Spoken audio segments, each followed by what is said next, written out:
Olá, amigos. Hoje vamos dar continuidade à análise, né, o estudo que eu estou fazendo aqui dessa obra, né, O Mal-Estar na Civilização, de Sigmund Freud. E vamos para a segunda parte dessa análise.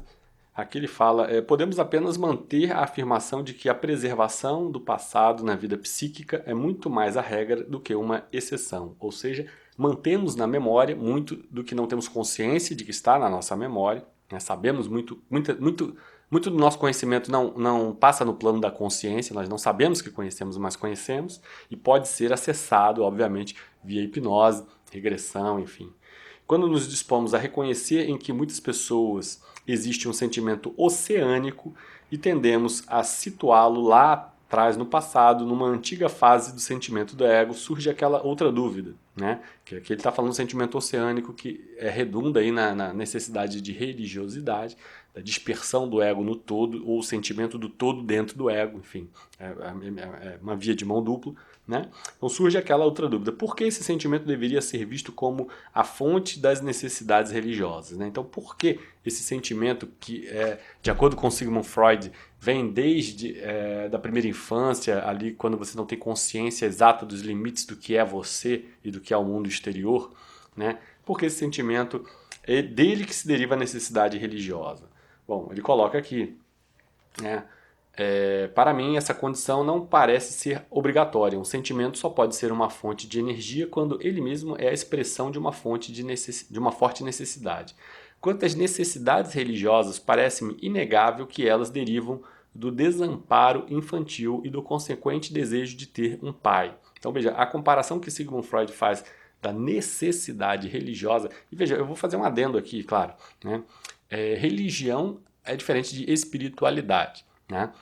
A religião ela tem uma conotação institucional, né, de ortodoxia seguida à risca por uma comunidade, né? A espiritualidade tem a ver com uma busca que é muito pessoal, muito individual e que não necessariamente se coaduna com nenhuma ortodoxia ou nenhum grupo, nenhuma comunidade, né? Então, para ele aqui, essa necessidade religiosa ela deriva do desamparo infantil e do consequente desejo de ter um pai. Então, para ele, toda a visão teológica de que necessitamos ter um pai maior deriva dessa necessidade infantil, que serviu guardada aí como memória na inconsciência. Então, podemos procurar a origem da postura religiosa acompanhando uma trajetória bastante clara que nos levará ao sentimento infantil do desamparo.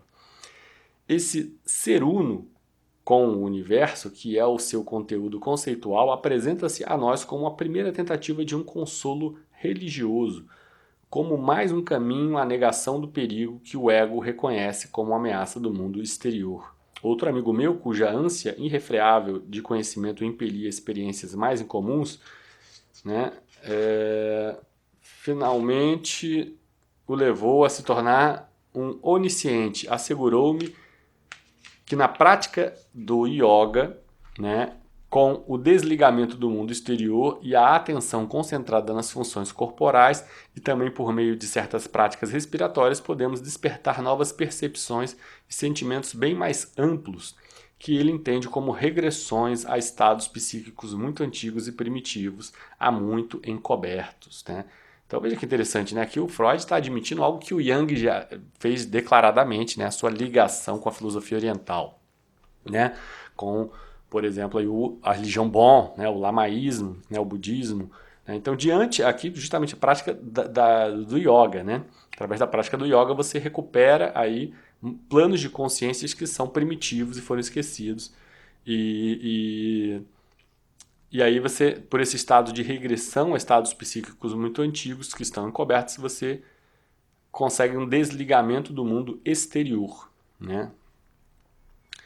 Aí ele coloca aqui, diante disso tenho vontade de clamar em voz alta usando as palavras do mergulhador de Schiller, né? Que se alegrem os que respiram na luz rosada. Sim, isso aqui por quê? Né? Aqui embaixo tem um no rodapé, ele fala sobre o... Eu falei Schiller, mas pode falar Schiller, né?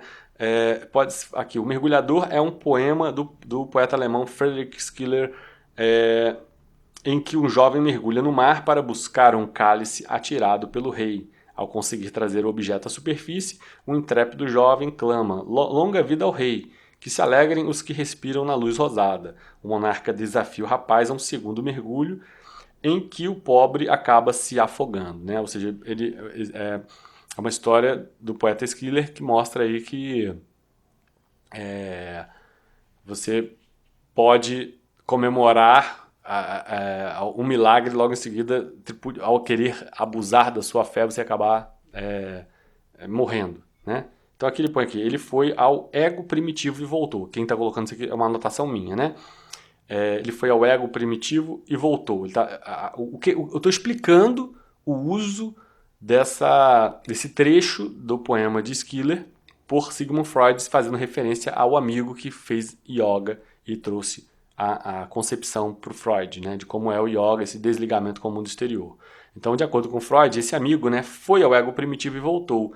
E o Freud brinca, advertindo que ele pode não retornar, né, exatamente como o mergulhador, né, do poema de Schiller, né? Ele pode não retornar na próxima vez, é assim como o mergulhador, né? E sim, né, eu já vi histórias de que o yoga, quando mal conduzido, pode sim levar a problemas sérios, né? Justamente porque te traz planos de consciências.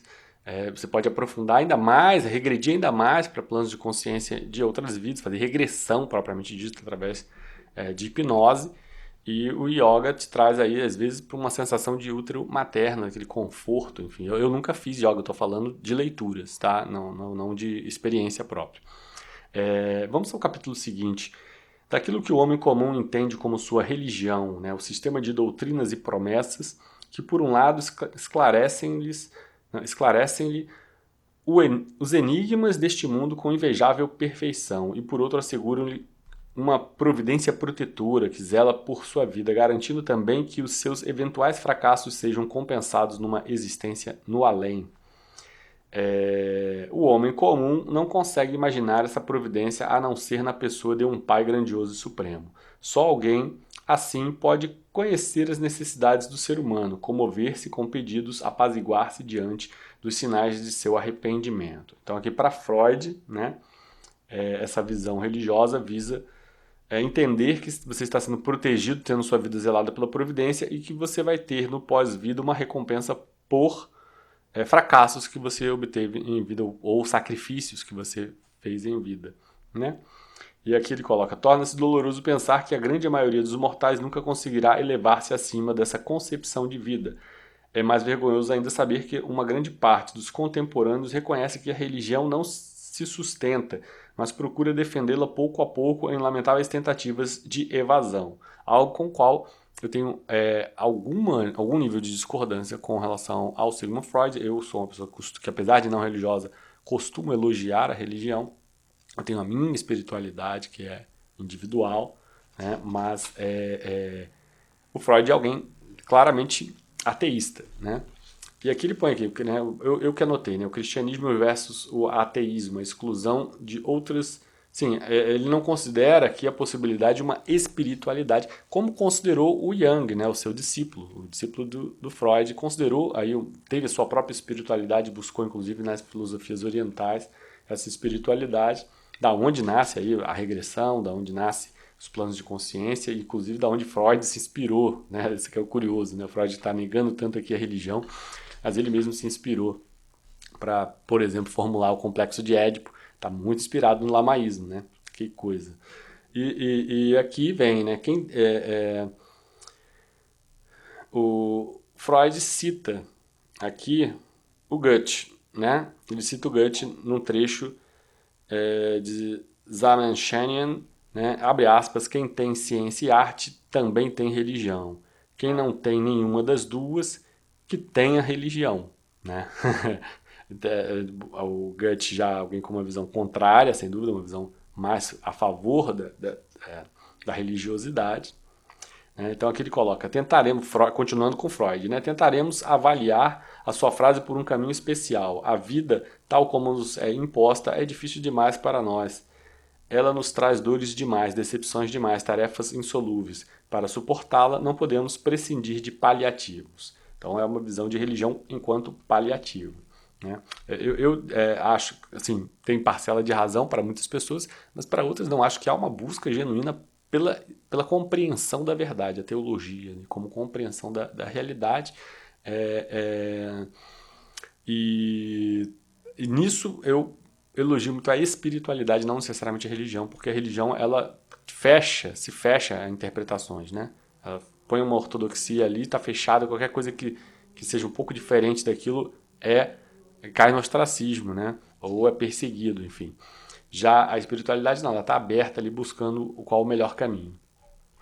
Então talvez sejam três os paliativos: fortes distrações que diminuem a importância que damos à nossa miséria, satisfações subjetivas que reduzem essa miséria e entorpecentes que nos deixam insensíveis a ela.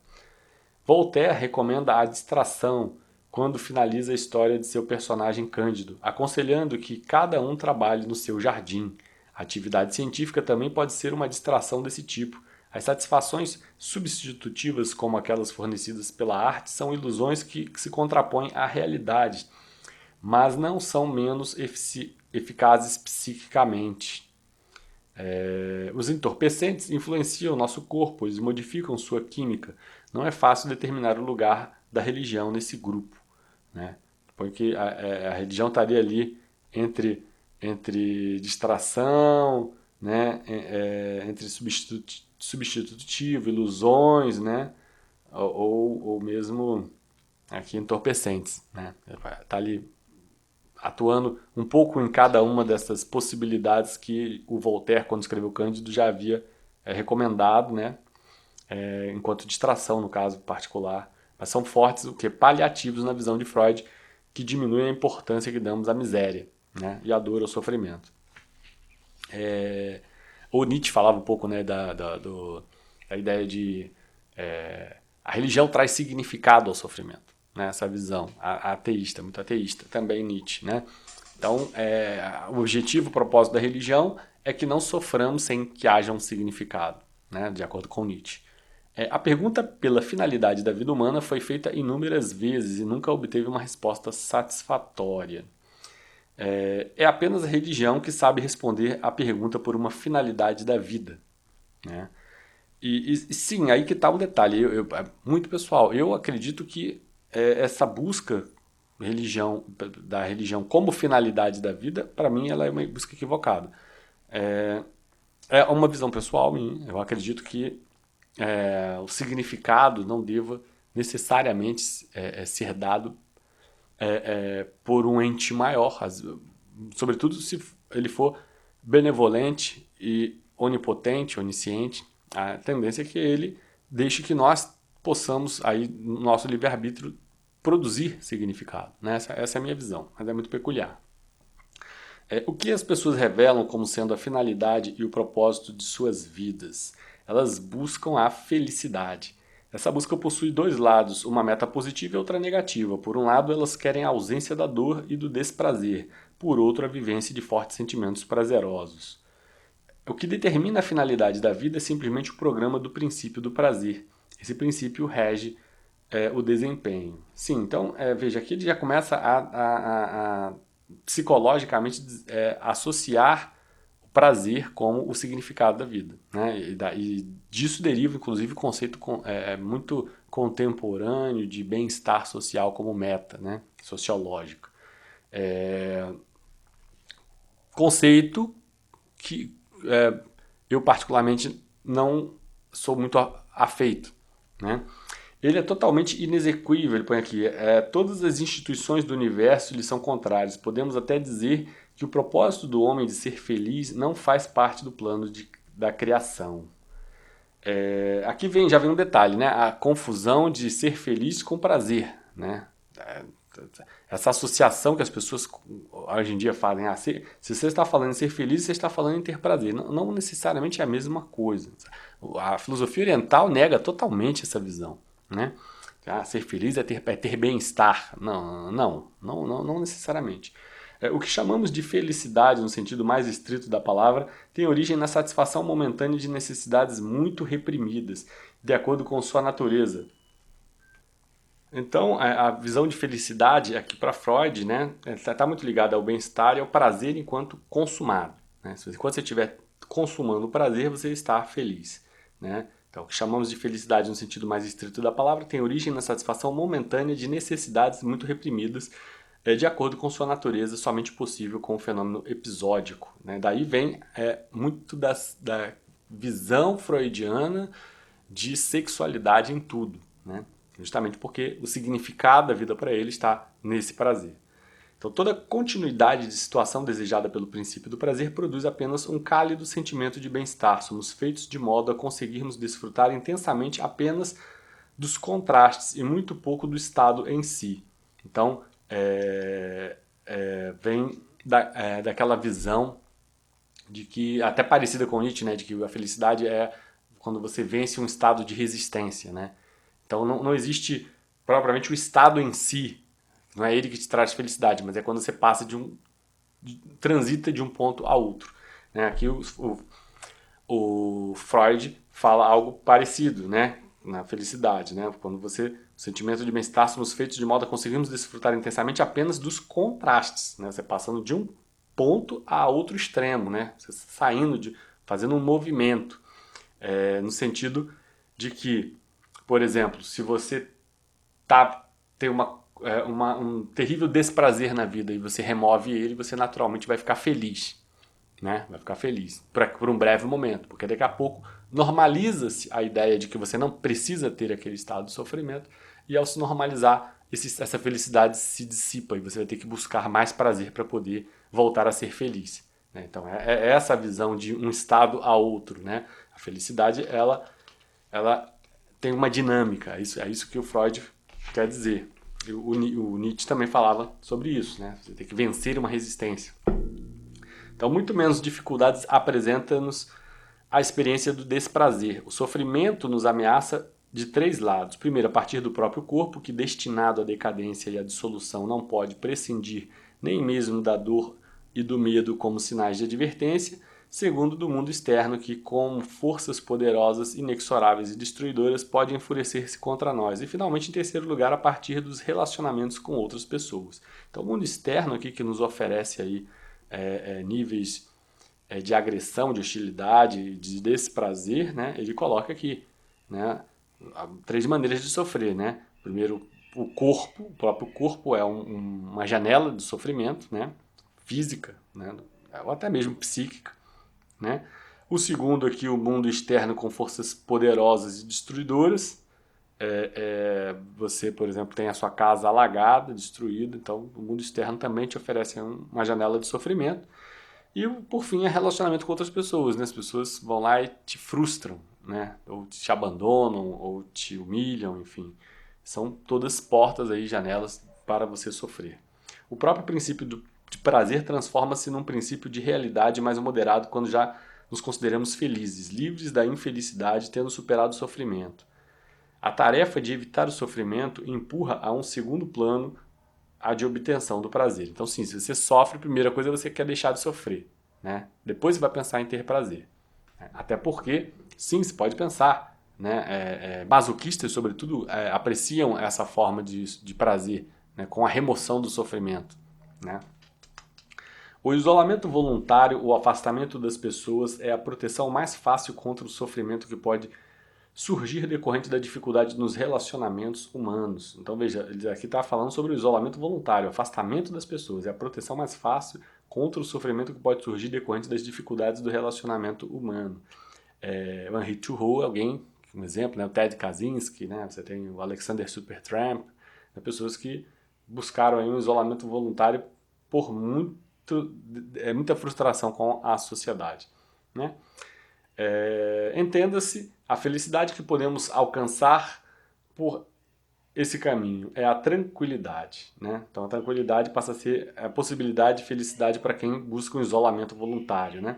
E aqui ele coloca, naturalmente existe outro caminho melhor, no qual, como membros da comunidade humana e como a ajuda da técnica produzida pela ciência, passamos a interferir na natureza e a submetê-la à vontade humana.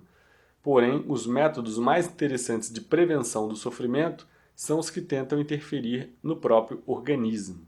Então, Sim, também tem. Eu, assim, acredito que assim, das janelas abertas aqui ao sofrimento, o mundo exterior também que oferece aí dificuldades, a ciência também produziu um bem-estar, pode-se dizer, evitando que o mundo lá fora nos fosse hostil. Também concordo com relação ao organismo, né, com os entorpecentes, né, maneiras aí de você sofrer menos. O método mais brutal, porém, o único que talvez não tenha a ciência não tenha conseguido produzir muito tenha sido com relação justamente às relações, inter-relações humanas, né? Ali nos relacionamentos humanos, a ciência ainda não conseguiu tanto sucesso quanto conseguiu nos outros campos, né? Não é tão simples assim, o ser humano não é nada fácil. O método mais brutal, porém mais eficaz desse tipo de interferência é o químico, a intoxicação. Ele está falando aqui justamente sobre a maneira de fechar essa janela do sofrimento no que diz respeito ao próprio corpo, né? Não no que diz respeito ao mundo externo, nem no que se diz respeito ao interrelacionamento humano. A atuação dos entorpecentes na luta pela felicidade e pela anulação do sofrimento é tão valorizada como benefício que tanto os indivíduos quanto povos garantiram a eles um espaço permanente na economia de suas libidos. Né? Então, para Freud, libido é a energia do impulso sexual que busca a sua satisfação. Né? É... E veja, a gente poderia estar citando aí o Aldous Huxley, né? Admirável Mundo Novo, quando se usa o soma como forma justamente de controle da ansiedade, controle das dores, dos sofrimentos, para permitir aí uma harmonia social, né? É justamente as pessoas se acostumando, a ciência promovendo aí um entorpecimento do sofrimento humano, a fim de tornar o homem mais evoluído, né? Entre muitas aspas, é claro, para quem leu a obra sabe do que eu estou falando. Deve-se a eles não apenas ganhos imediatos em prazer, mas também uma fatia de intensamente desejada independência do mundo externo. Sabe-se que com a ajuda desses supressores de preocupações, pode-se evitar a pressão da realidade e encontrar refúgio no mundo próprio, com melhores condições emocionais. Isso, e veja, e aí é interessante isso que ele coloca aqui, né, e eu que falei que, por exemplo, a ciência pouco produziu no campo das interrelações humanas, talvez a era digital tenha sido aí um exemplo de como a ciência interferiu nesse campo. E sim, as pessoas estão evitando se interrelacionar umas com as outras, pois, como bem colocou Freud aqui, o interrelacionamento humano é uma das janelas do sofrimento, e nós buscamos aí o isolamento voluntário, tendemos aqui ao isolamento voluntário, como ele bem colocou. E se a ciência nos permite esse isolamento voluntário, naturalmente nós vamos tender a buscá-lo, porque, de fato, lidar com a realidade humana direta, presencial, física, uns com os outros, nos traz aborrecimento, frustração constante. Né? E, no entanto, quando você está na rede social, e aí já falando aí do Zygmunt Bauman, né? No Modernidade Líquida, o Amor Líquido, né? As interrelações estão ganhando fluidez justamente muito por conta da era digital, que favorece aí a toda a modernidade, não só a era digital, é bem verdade, facilita aí com que as relações sejam facilmente desfeitas, né? Então deve-se a eles não apenas ganhos imediatos em prazer, mas também uma fatia intensamente desejada independência do mundo externo. Então veja, no fundo é isso que nós queremos, né? Nos tornar independentes. E essa é a grande armadilha do mundo moderno, porque o mundo moderno nos fornece essa independência. E aí nós não amadurecemos, porque não estamos acostumados a ter frustrações. Né? Enfim, o ser humano está sempre ali em alguma armadilha, né? Não dá para fugir. Né? Sabe-se que com a ajuda desses supressores de preocupações pode-se evitar a pressão da realidade e encontrar refúgio no mundo próprio com melhores condições emocionais. Assim como a satisfação dos impulsos representa a felicidade, também é a causa de grandes sofrimentos. Quando o mundo... Veja, eu fiz uma anotação aqui. Vamos terminar aqui. Quando o mundo externo nos nega a satisfação de nossas necessidades. Portanto, podemos ter a esperança de nos vermos livres de uma parte do sofrimento com a atuação desses impulsos. Né? Então, a esperança que nós temos aqui de nos ver livres de uma parte do sofrimento tem a ver com a atuação sobre esses impulsos. Quando você não tem o impulso que a gente tem, que ele está se referindo ao impulso de satisfazer a necessidade, né? Satisfação. Então, se você atua sobre esse impulso, diminuindo ele, tendo um maior controle sobre ele, naturalmente você tende a estar mais feliz. Né? E aqui vamos ver o que eu botei no rodapé. Sigmund Freud, o aparelho psíquico ou aparato anímico é uma estrutura que serve para organizar e operar a atividade psíquica, e sua função é dominar, organizar e elaborar diversos estímulos internos e externos. Na sua assim chamada primeira tópica, Freud distingue os sistemas pré-consciência, inconsciência e consciência. A partir de 1920, Freud começou a trabalhar com a segunda tópica, um modelo estrutural dividido em ego, superego e id. O superego é a instância que observa, julga e pune. O id é a parte obscura, inacessível da personalidade com uma energia proveniente das pulsões. E o ego representa o que podemos chamar de razão e senso comum. Então, muito interessante aqui uma explicação genérica sobre o trabalho do Freud, nesse sentido. Isso ocorre de uma forma extrema quando eliminamos os impulsos como nos é ensinado pela sabedoria oriental. Veja, ele admite aqui a influência que ele recebeu da sabedoria oriental. E concretizado pela prática da yoga. Então, sim, esse controle que se faz no plano de consciência da yoga objetiva justamente usar a sabedoria oriental para eliminar esses impulsos. O budismo vai prescrever justamente a perda das necessidades, das vontades, das necessidades, a abandonar esses apegos a esses impulsos como forma de se atingir o estado de luz, o estado de Buda, o Nirvana. Isso pode ser treinado e obtido em altos níveis pelo próprio exercício da meditação. Com metas mais modestas, buscamos apenas o domínio dos impulsos. Então, o que predomina são as instâncias psíquicas superiores, que se submeteram ao princípio da realidade. Nesse caso, não se renuncia de modo algum ao propósito da satisfação. Obtém-se uma certa proteção contra o sofrimento, pois a não satisfação dos impulsos reprimidos não é sentida tão dolorosamente quanto a dos não reprimidos. O sentimento de felicidade com a satisfação de um impulso selvagem forte, não dominado pelo ego, é incomparavelmente mais intenso do que com a satisfação do impulso dominado.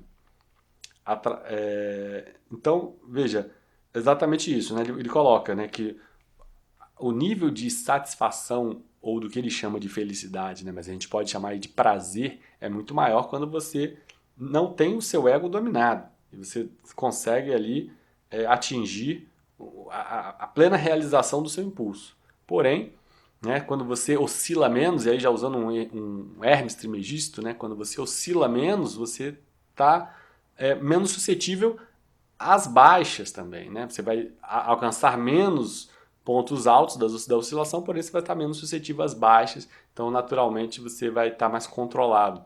Você vai ter sim menos prazer em módulo, porém um autocontrole, um maior contentamento. Esse é o objetivo aí das técnicas de meditação, de yoga, muito da filosofia oriental se orienta nesse sentido. Também da ocidental, você viu Spinoza também falando do controle das paixões, dos afetos. Outra técnica de defesa contra o sofrimento utiliza o deslocamento da libido, pelos quais sua função ganha inflexibilidade. Isso consiste em deslocar as metas dos impulsos, de tal modo que não poderão ser atingidos pelas frustrações provenientes do mundo externo. Aumentar bastante o nosso ganho em prazer quando ele é proveniente de fontes do trabalho psíquico e intelectual. As satisfações desse tipo, como a alegria do artista ao criar, ao materializar o produto de sua imaginação, ou a alegria do pesquisador ao solucionar problemas e identificar a verdade, possuem uma qualidade especial que certamente um dia poderemos caracterizar de forma metapsicológica. Atualmente podemos apenas dizer metaforicamente que ela nos parece mais sutis e elevadas, mas em comparação com a satisfação dos impulsos mais grosseiros primários, sua intensidade é abafada. Então veja, interessante aqui esse ponto, porque ele fala sobre o trabalho intelectual como uma solução de você buscar prazer fácil.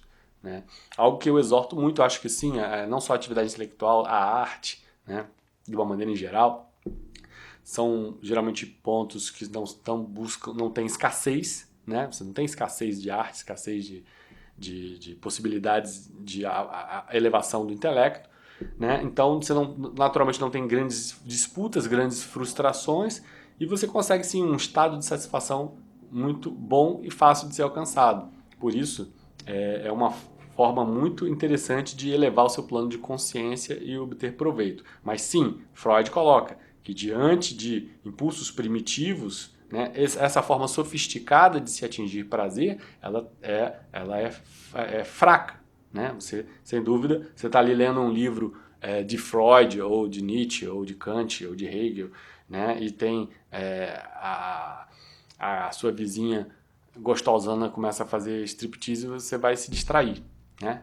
É isso que Freud está dizendo aqui, que infelizmente os impulsos primitivos aqui, ó, atualmente podemos apenas dizer metaforicamente que elas nos parecem mais sutis e elevadas, né, essa intelectualização, né, em comparação com as satisfações dos impulsos mais grosseiros primários. Né? A sua intensidade é abafada. Então, sim, se você, por isso, inclusive, que se recomenda quando você está estudando, né, não ouvir uma música que te desperte, enfim, que tome sua atenção, não ter um clipe que sensualize na televisão, nenhum outro impulso primário, primitivo, que possa abafar aí a intensidade do seu contentamento com um prazer mais sofisticado e elevado.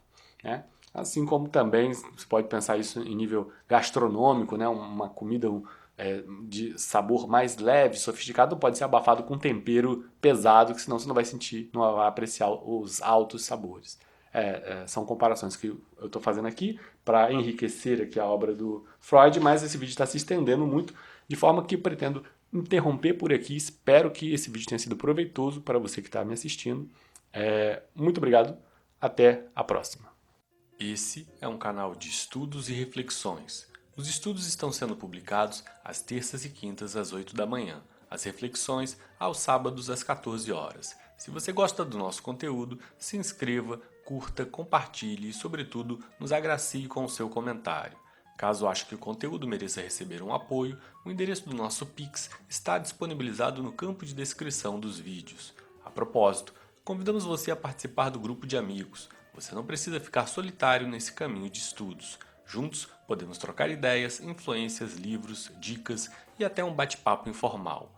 Um ajudando o outro e todos cresceremos muito mais rápido. Você vai gostar muito de participar.